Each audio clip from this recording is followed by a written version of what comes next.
The reason why you can't prevent a narcissist from devaluing you and ultimately discarding you is because they are basing the devaluation period on things that have nothing to do with who you are, what you say, and what you do. So remember that it comes down to everything with a narcissist has to do with them and nothing has to do with you. They live in a world in which they are the only ones with a right to exist. And just like in the love bombing stage, when they were idolizing you and putting you on a pedestal about things that really had nothing to do with you, they were projecting their own fantasy of how they wanted you to be onto you.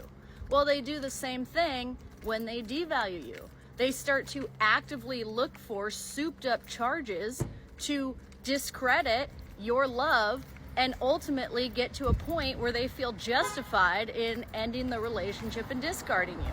These are things that they can completely make up, like that you're a cheater when you're not, or that you disrespect them all the time when really you don't. It's just a miscommunication. And so this is why you could be the best partner in the world, you could be the Aphrodite of girlfriends, and it just doesn't matter because they're not basing their decisions and their opinions on you on what you're actually doing. These are delusional people living in a fantasy land in which they get to make up the rules and everybody has to bend to their will.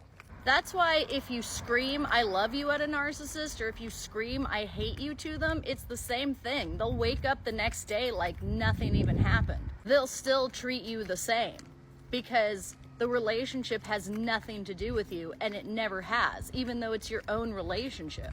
And this is why the relationship always has an expiration date. It's just a matter of when, because they are going to devalue you for so long that either they force you to leave or they move on to somebody else. But a way to speed up the discard is when you start to say no to them or try to hold them accountable.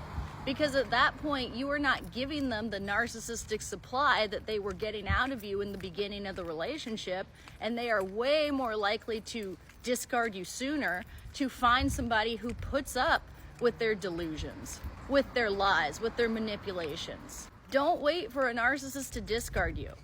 Take your life back into your own hands, dump them first, go no contact, and move on to somebody who treats you with dignity and respect at all times. I've developed an online Break a Trauma Bond 6-week challenge that helps you get rid of this narcissist and get on a healthy track for good. The link to that is in my bio.